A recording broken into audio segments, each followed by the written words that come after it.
जय श्री राम कृष्ण हरि साई राम जी सभी साईं भक्तों को। कैसे हैं आप?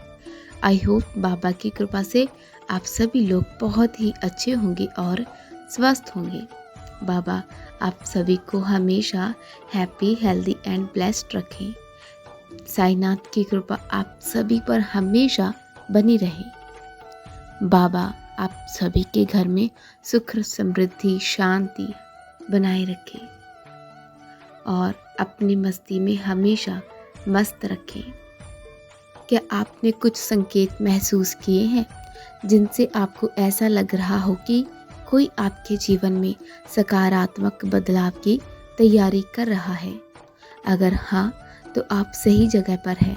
आज के इस वीडियो में हम बात करेंगे भगवान के गुप्त संदेश की, जो आपकी हर प्रार्थना का उत्तर है। भगवान हमेशा हमारी बातों को सुनते हैं और हमें संकेत भेजते हैं। ये संकेत कभी कभी इतने सूक्ष्म होते हैं कि हम उन्हें पहचान नहीं पाते, लेकिन आज हम इन संकेतों के बारे में जानेंगे। भगवान आपके लिए क्या तैयार कर रहे हैं और कैसे आप अपने जीवन को बदल सकते हैं। भगवान आपको ये संकेत दे रहे हैं कि आपकी प्रार्थना का उत्तर अब तैयार है। जो कुछ भी आपने चाहा है, जिन सपनों को पूरा करने की कोशिश की है, वह अब आपके पास आने के लिए तैयार है। लेकिन ये ज़रूरी है कि इसे पहचानें और स्वीकार करें। जब भी आप भगवान से कुछ मांगते हैं, वह आपको अवश्य देते हैं, लेकिन उसकी समय सीमा और तरीका अलग हो सकता है। कि आपने जो चाहा है वह अभी आपके सामने ना हो, लेकिन इसका मतलब ये नहीं कि आपकी प्रार्थनाओं को सुना नहीं जा रहा, आपकी प्रार्थनाओं का उत्तर नहीं आ रहा। भगवान आपके लिए सभी उत्तर तैयार कर चुके हैं और अब समय आ गया है कि आप इन्हें पहचानें और स्वीकार करें। साईं का ये संदेश हमें सिखाता है कि धैर्य और विश्वास की कितनी अहमियत है। जब हम किसी चीज़ के लिए प्रार्थना करते हैं तो हमारी आशा उस पल से शुरू होती है, लेकिन कई बार हम परिणामों की जल्दबाजी में उस आशीर्वाद को नहीं देख पाते जो भगवान ने हमारे लिए तय किया है। ये महत्वपूर्ण है कि हम अपने विश्वास को बनाए रखें और उस दिव्य समय पर भरोसा करें जो भगवान हमारे लिए चुनते हैं। क्या आपने कभी महसूस किया है कि आपके मन में अचानक कोई खास विचार आता है, जो आपने कोई विशेष संख्या बार बार देखी है? ये महज संयोग नहीं है, ये भगवान के संकेत होते हैं। भगवान हमें अलग अलग तरीकों से संदेश भेजते हैं। आइए हम इन संकेतों को समझते हैं। क्या आप तैयार हैं इन संकेतों को समझने के लिए? अगर हाँ तैयार है तो लिखिएगा, हाँ मैं तैयार हूँ। Thank you God, thank you Sai Baba. चलिए संकेतों के बारे में जानते हैं। Angel number.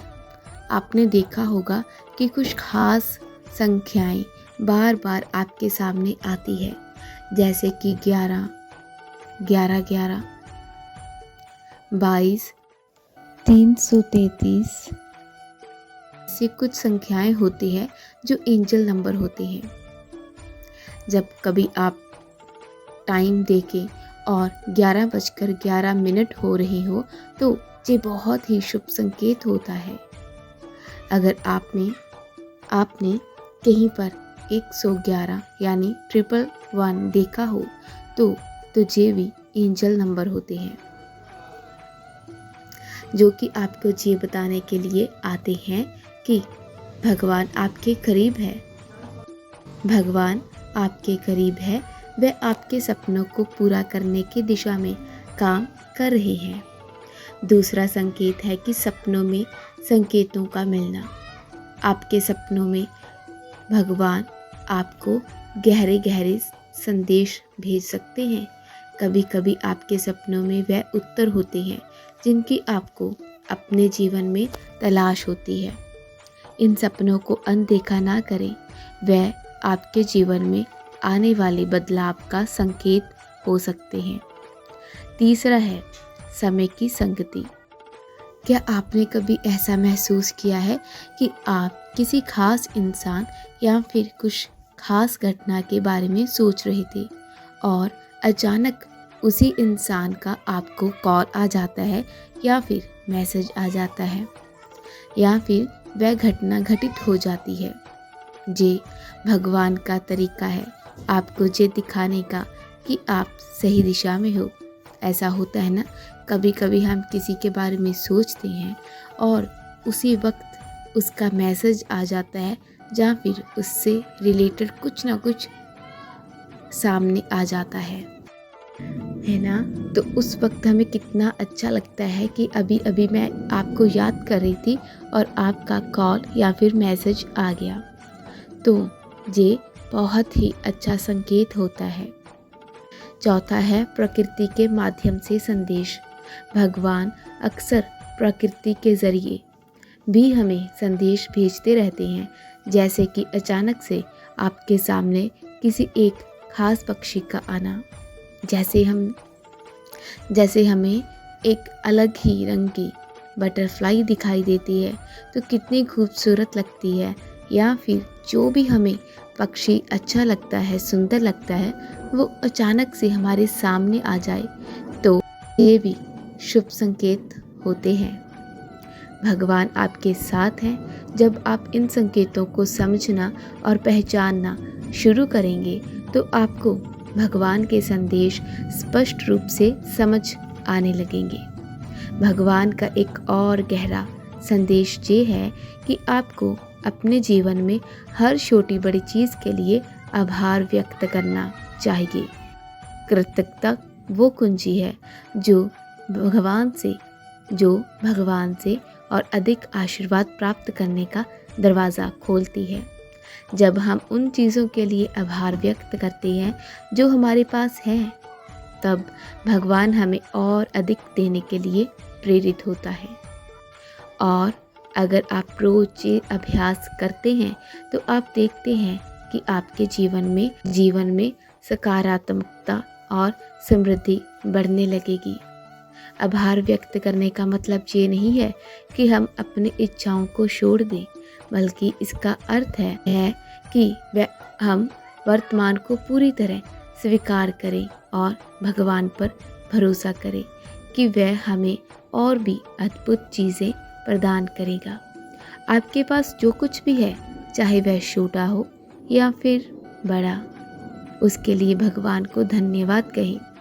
या फिर वो छोटी सी चीज़ ही क्यों ना हो, लेकिन आप ग्रैटिट्यूड करें। जब आप इस कृतज्ञता के अभ्यास को अपने जीवन का हिस्सा बना लेंगे तो भगवान आपको और अधिक खुशियाँ और सफलताओं से नवाजेगा। भगवान का एक और महत्वपूर्ण संदेश ये है, आपको अपनी सोच को सकारात्मक बनाए रखना होगा। हमारी सोच ही वह इंजन है जो भगवान की ऊर्जा को हमारी ओर खींचती है। अगर आपकी सोच पॉजिटिव होगी तो भगवान आपके लिए और अधिक पॉजिटिव परिणाम भेजेंगे। लेकिन अगर आपकी सोच में नेगेटिविटी होगी तो वह नेगेटिविटी ऊर्जा आपके जीवन में और भी चुनौतियाँ खड़ी करेंगी। इसीलिए ये ज़रूरी है कि आप अपनी सोच को नियंत्रित रखें और उसे हमेशा पॉजिटिव और उद्देश्यपूर्ण बनाए रखें। जब आप अपने विचारों को नियंत्रित करना सीखते हैं, तब आप अपने जीवन को नियंत्रण करना शुरू करते हैं। अपनी सोच को बदलने के लिए कुछ आसान कदम उठाएं, जैसे कि सकारात्मक कथन। अपने दिन की शुरुआत सकारात्मक कथनों से करें, जैसे कि मैं सफल हूँ, मैं भगवान की सर्वश्रेष्ठ आत्मा हूँ, मैं बहुत ही भाग्यशाली हूँ, मेरे जीवन में हर चीज़ मेरे जीवन में हर चीज़ मेरे पक्ष में हो रही है। ये सकारात्मक सोच आपके पूरे दिन को सकारात्मक दिशा में ले जाएगी। जैसे कि कल्पना, अपने लक्ष्यों पर अपने सपनों की स्पष्ट कल्पना करें। खुद को उस स्थिति में देखें जहां आपने सब कुछ पा लिया हो जो आप चाहते हैं, जहां आप अपनी इच्छाओं की स्पष्ट तस्वीर देखते हैं, तो भगवान भी उसी दिशा में कार्य करता है। नकारात्मक विचारों से दूरी बनाएं। जब भी कोई नकारात्मक विचार आपके मन में आए तो उसे तुरंत पहचानें और उस पर ध्यान ना दें। उसकी जगह एक सकारात्मक विचार लाएं। आपकी सोच ही आपकी वास्तविकता बनती है। ये भगवान आपको संदेश दे रहे हैं कि आप अपनी सोच को सकारात्मक रखें और देखें कैसे आपकी दुनिया बदलने लगती है। कई बार हम अपनी प्रार्थनाओं के उत्तर को नियंत्रित करने की कोशिश करते हैं। हम चाहते हैं कि चीज़ें हमारे मुताबिक घटित हो और वह भी तुरंत, लेकिन भगवान का अपना एक दिव्य समय है और योजना होती है। इसीलिए ये बहुत कठिन होता है। इसीलिए हमें हमेशा धैर्य बनाकर रखना चाहिए। भगवान पर भरोसा रखें, वो आपकी प्रार्थनाओं का उत्तर ज़रूर देंगे। आई होप आपको ये वीडियो अच्छी लगी होगी। अगर आपको ये वीडियो अच्छी लगी हो तो प्लीज़ इस वीडियो को लाइक कर दीजिएगा। हो सके तो अपनों के साथ शेयर भी करना। मिलते हैं नेक्स्ट वीडियो में। तब तक के लिए जय साईं राम।